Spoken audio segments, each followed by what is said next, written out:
This channel does not promote any violent, harmful, or illegal activities. All content provided by this channel is meant for an educational purpose only. Top quality और consistent performance के लिए सिर्फ silver pump नाम याद रखना। টিভি9 বাংলায় আপনাদের স্বাগত। দমদার 10 নিয়ে আপনাদের সঙ্গে রয়েছে আমি মধুকল্পিতা। শুরুতেই আমাদের কোন দিকে নজর থাকবে? অনুব্রত কাণ্ডের দিকে। অনুব্রত কাণ্ডে টিএমসিপির সাসপেন্ডেড জেলা সভাপতির দেওয়া হুমকি ফেসবুক পোস্টে মর্যাদাহানি হয়েছে পুলিশের। বিক্রমজিতের বিরুদ্ধে পুলিশের করা এফআইআরে মর্যাদাহানির উল্লেখ। সরাসরি চলে যাবো, আমাদের সঙ্গে রয়েছেন আমাদের সহকর্মী তন্ময় প্রামাণিক রয়েছেন। তন্ময়, একটা অদ্ভুত বিষয়, এই যে বিক্রমজিৎ তার হুমকির যে ফেসবুক পোস্ট সেখানে নাকি মর্যাদাহানি হয়েছে পুলিশের। বিক্রমজিতের বিরুদ্ধে পুলিশের যে এফআইআর সেখানেই মর্যাদাহানির কথা উল্লেখ রয়েছে, অথচ অনুব্রত মণ্ডল যে কদর্য ভাষায় পুলিশের মা, পুলিশের বউ সবাইকে আক্রমণ করলেন, তাতে তো পুলিশ কার্যত নিশ্চুপ। তাতে কি তাদের মর্যাদাহানি হচ্ছে না? দেখো, এই প্রশ্নটা সাধারণ মানুষ করছেন। আমরা টিভি9 বাংলা টেকনিক্যালি যে কথাটা বলতে পারি সেটা হচ্ছে যে ভাইরাল ফোন আপাতত এই রাজ্যবাসীদের প্রায় প্রত্যেকের মোবাইলই রয়েছে, যেখানে অকথা, কুকথা, কদর্য ভাষা অনুব্রত মণ্ডল বোলপুর থানার আইসি লিটন হালদারকে বলছেন। লিটন হালদারের ফোন থেকে যে ফোনের কল বেরিয়ে এলো, রেকর্ড হয়ে বেরিয়ে এলো, সেখানে যে ভাষা, সেই ভাষা তো সাধারণ মানুষের ভাষা না। কিন্তু এই যে বিক্রমজিৎ সাহের কথা বলছি আমরা, এই বিক্রমজিৎ সাহের এগেনস্টে 30 তারিখে সিউড়ি থানাতে মণিশঙ্কর রায়, সিউড়ি থানার একজন সাব ইন্সপেক্টর এসআই, তিনি কমপ্লেন দায়ের করেন এবং সেখানে তিনি লেখেন, such deliberate and malicious activity on social media not only disrespects the dignity of the police force but also spreads misinformations, disrupts public order and endangers the safety and moral of the officer concerned. মানে সমস্ত সম্মানহানি হচ্ছে এবং খুব ভয়ঙ্করভাবে সম্মানহানি হচ্ছে। এতে public servant যিনি রয়েছেন তার কাজ এবং সাধারণভাবে সরকারি কাজের ক্ষেত্রেও সে নষ্ট করছে এবং হুমকি দিচ্ছে। খারাপ কদর্য ভাষা, হুমকি, এগুলো দিয়ে পুলিশের সম্মানহানির প্রশ্ন, পুলিশের যে সোশ্যাল স্ট্যাটাস রয়েছে সেইগুলো নিয়ে তিনি প্রশ্ন তুলে এফআইআর করেছিলেন। তারপর তাকে ডাকা হয়েছিল, সেই ছেলেটি হাজিরা দিয়েছে, তার ইচ্ছে মতো সকাল 6টার সময় হাজিরা দিতে চলে এসেছিল। এটা যদি সম্মানহানি হয়, এটা যদি পুলিশের কাজে হস্তক্ষেপ হয়, এটা যদি মিসইনফরমেশন স্প্রেড করা হয়, এটা যদি হুমকি হয় প্রশাসনকে, পুলিশকে, একদম পাবলিক সেক্টরকে, তাহলে অনুব্রত মণ্ডল যে ফোনের কথা স্বীকার করে নিয়েছেন, লিখিতভাবে ক্ষমা চেয়েছেন এবং বাইট রয়েছে আমাদের কাছে, আমি যে কথা বলেছি আমি রাগের মাথায় বলে ফেলেছি, ভুল করেছি, সেইখানে কেন এখনো পর্যন্ত পুলিশ ব্যবস্থা নিল না? এত কদর্য ভাষা, বিক্রমের থেকে অনেক অনেক অনেক বেশি খারাপ কথা, প্রাণনাশের হুমকি। বিক্রম কিন্তু প্রাণনাশের হুমকি দেননি, তিনি চ্যালেঞ্জ করেছেন লিটন হালদারকে। তিনি লিটন হালদার আইসি, বালির টাকা তোলেন, এসব নানান কথা বলেছেন, নানান অভিযোগ এনেছেন, কিন্তু প্রাণনাশের হুমকি দেননি। তিনি চ্যালেঞ্জ করেছেন, ক্ষমতা থাকলে চ্যালেঞ্জ করেছিলেন, তিনি চ্যালেঞ্জ জানিয়েছিলেন সরাসরি। কিন্তু অনুব্রত মণ্ডল তিনি তো কদর্য ভাষায় আক্রমণ করেছেন, তিনি প্রাণনাশের হুমকি দিচ্ছেন। একবার শোনাই সেই ভাইরাল অডিও ক্লিপ, যা রীতিমতো আপনাদের একবার শোনাই যে বিক্রমজিৎ তিনি ঠিক কি বলেছিলেন, তিনি ঠিক কিভাবে আইসি কে হুমকি দিয়েছিলেন, যে ভাইরাল হয়েছে যে ভিডিও, দেখাই আপনাদের, দেখুন। লিটন হালদার নাম ধরে বলছি, তুমি বাপে বেড়া তোমাদের দম থাকে, লিটন হালদার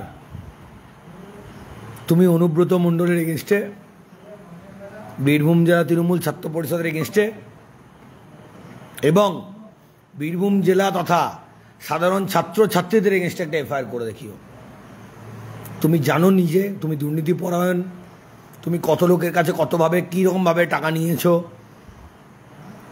তুমি তোমার নিজের ব্যক্তিগত সম্পত্তি কী করে অনুব্রত মণ্ডল তুলে দিতে চেয়েছিলে, সমস্ত তথ্য প্রমাণ আছে আমাদের কাছে। তুমি যদি হবো তুমি ডালেলায় চলবে, তোমাদের শিরায় উপশিরায় আমরা চলি। লিটন হালদার, তোমাকে চ্যালেঞ্জ করলাম, তুমি একটা আইসি, তুমি একটা সরকারি কর্মচারী, যদি অন্যায় করে থাকে আমি তোমাকে শাস্তি দিও, কিন্তু হ্যাঁ, তুমি যে অন্যায়টা করেছো তার শাস্তি তোমাকে বীরভূমেই পেতে হবে। আপনাদের শোনালাম তিনি ঠিক কি বলেছিলেন ফেসবুক পোস্টে। আমাদের সঙ্গে রয়েছেন প্রাক্তন পুলিশ কর্তা অরিন্দম আচার্য। আপনাকে স্বাগত টিভি9 বাংলায়। দেখুন, যে অডিও ক্লিপ ইতিমধ্যে ভাইরাল হয়ে গেছে অনুব্রত মণ্ডলের, আমরা একাধিকবার শুনিয়েছি, আপনিও নিশ্চয়ই শুনেছেন, কিন্তু যে ফেসবুক পোস্ট নিয়ে এই মুহূর্তে সরগরম, সেই ফেসবুক পোস্টে বিক্রমজিৎ তিনি ঠিক কি কি বলেছেন আপনাকে শোনালাম, এবং গোটা টিভি9 বাংলার যারা দর্শকরা তারা প্রত্যেকেই শুনেছেন। প্রশ্ন একটাই, এখানে পুলিশের মর্যাদা হানি হয়েছে সেই ধরনের কোনো শব্দ কি ব্যবহার করেছেন বিক্রমজিৎ? না দেখুন, সেটা আপনি বুঝছেন, আমি বুঝছি, প্রশাসন বুঝছে না। অন্ধ ধৃতরাষ্ট্র হয়ে যদি থাকে তাহলে এই প্রশ্নটাই আসে। আজকে ধরুন বিক্রম যে এই কথাগুলো বলেছে, এই কথাটা তো তদন্ত হওয়া দরকার। আমি দেখলাম 6 মাস আগে এই লিটন বাবুর এগেনস্টে একটা নাকি প্রসিডিং না কি সমস্ত হয়েছে, কি দুর্নীতির অভিযোগে 6 মাস আগে, মানে যেই হতে এখন করলো তখন দেখা যাচ্ছে পূর্ণ কাছে। কিন্তু আপনারা যে আজকে অভিযোগটা করেছেন ইন বিটুইন অনুব্রত অ্যান্ড এই বিক্রম, যদি আজকে তাকে পুলিশের সম্পর্কে যদি আজকে শ্লীলতাহানি বা হুমকি এগুলো, তার থেকে তো কয়েক হাজার গুণ বেশি করেছে হচ্ছে কি অনুব্রত মণ্ডল। আপনাদের দর্শক যারা দেখছেন তাদেরকে একটু জিজ্ঞেস বলে দিই যে এই যে মেডিকেল সার্টিফিকেটটা দেখুন, সেটা তো আজকে কিভাবে গরমিল। আমরা জানি মেডিকেল সার্টিফিকেট দিতে হলে যে অসুস্থ যে পেশেন্ট তার একটা সিগনেচার করে অ্যাটাস্টেড দিতে হয়। কালকে শুনলাম তাতেও নেই। মানে দেখুন যে কিভাবে আজকে একটা অপরাধকে ঢাকতে গিয়ে কতগুলো অপরাধী করে মানুষের কাছে হাস্যাস্পদ হচ্ছে। এটা কি তদন্ত হচ্ছে? এটা তদন্ত হচ্ছে না। এগুলো হচ্ছে কি বলুন তো, লোক হাসানো চিত্রনাট্য। এগুলো আমরা আগেও দেখেছি এবং খুব দুর্ভাগ্যজনক ভাবে বলতে চাই যে এই পুলিশ অফিসারদের যে আপনারা দায়ী করছেন সেটা কিন্তু তা নয়। কখনো লিটন বাবু কিন্তু আজকে ওনার নিজের ইচ্ছায় কিন্তু সোমোটা কেস করেনি, in compliance to the direction of superior officer কিন্তু আজকে কেসটা করেছিল। কিন্তু কেস করার পরবর্তীকালে যে স্টেপগুলো দেখুন কত হাস্যাস্পদ। এটা তদন্ত কি? তদন্ত যদি হতো তাহলে আজকে অনুব্রত মণ্ডলে আজকে মোবাইলটা তাড়াতাড়ি করে সিজ করে নিত, কারণ টাওয়ার লোকেশন তার দরকার ছিল, সিডিআর দরকার ছিল। এগুলো কোথায়? এগুলো তো হচ্ছে না। একটা ফলস সার্টিফিকেট দিয়ে বসেছে, যেটা আজকে জানেন যে কোর্টে এটা গ্রাহ্যই হবে না, কারণ যে সার্টিফিকেট দেয় সেই ডাক্তার পেশেন্টের অ্যাটাস্টেড না হলে এটা নট অ্যাকসেপ্টেবল। অতএব এগুলো করে যাচ্ছে গায়ের জোরে, যেহেতু আজকে পার্টি শেডে রয়েছে, যা ইচ্ছে তাই করে বেড়াচ্ছে, লোকও হাসছে, প্রশাসনকেও আজকে চরম বিপদ এবং হাস্যাস্পদ করে তুলেছে। একেবারে ধন্যবাদ। আমাদের সঙ্গে টেলিফোন লাইনে ছিলেন প্রাক্তন পুলিশ কর্তা অরিন্দম আচার্য। প্রশ্ন হচ্ছে যে পুলিশের মর্যাদাহানিটা ঠিক কোথায় হচ্ছে বিক্রমজিতের এই ফেসবুক পোস্টে? কেননা বিক্রমজিৎ যা যা অভিযোগ করেছেন, কোট আনকোট বলা যেতেই পারে, কেননা বিক্রমজিৎ সেখানে কিন্তু বেশ কয়েকটি কথা ব্যবহার করেছেন এই আইসির বিরুদ্ধে, যাতে আপনি আমাদের কিন্তু মনে হতেই পারে যে এখানে তদন্ত হওয়াটা খুব প্রয়োজন, তদন্ত করে দেখা উচিত যে অভিযোগ একজন সাধারণ মানুষ হিসেবেই বিক্রমজিৎ করে থাকে পুলিশের বিরুদ্ধে, সেটার কতটা যথাযথ রয়েছে সে বিষয়টি কিন্তু দেখা উচিত। আমাদের সঙ্গে এই মুহূর্তে টেলিফোন লাইনে রয়েছেন বিজেপি নেতা জগন্নাথ চট্টোপাধ্যায় রয়েছেন। আপনাকে স্বাগত টিভি9 বাংলায়। দেখুন, অনুব্রত মণ্ডলের ভাইরাল অডিও, সেই অডিও ক্লিপ অনেকবার শোনা হয়েছে, অনেকবার অনেকেই শুনেছেন, কিন্তু প্রশ্ন হলো এই যে বিক্রমজিৎ একটি ফেসবুক পোস্ট করেছেন, সেই ফেসবুক পোস্ট করে একটি ভিডিওতে তিনি একাধিক কিন্তু অভিযোগ সামনে এনেছেন, আর সেই অভিযোগগুলোর পরিপ্রেক্ষিতে তদন্ত না করে পুলিশ সেক্ষেত্রে দাঁড়িয়ে বলছেন তাদের নাকি মর্যাদাহানি হয়েছে। দেখুন, যে ছেলেটির কথা বললেন সেও ধোয়া তুলসী পাতা না। আমি সিউড়ি শহরের ছেলে, আমি জানি ও সিউড়ি শহরের একটি রাউডি এলিমেন্ট।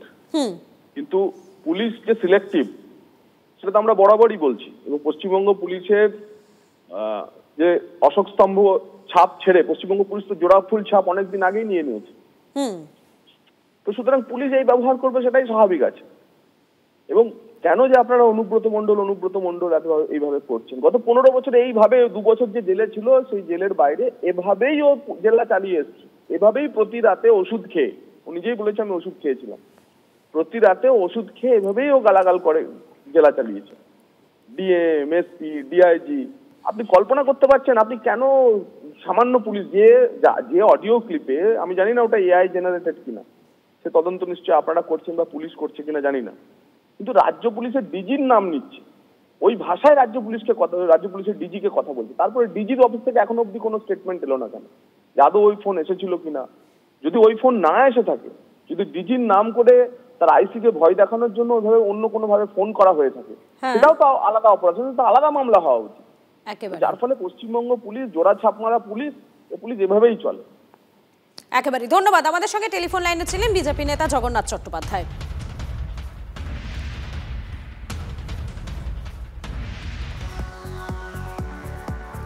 ফোনে আইসিকে কদর্য হুমকি, অনুব্রতর ফোনই পেল না পুলিশ।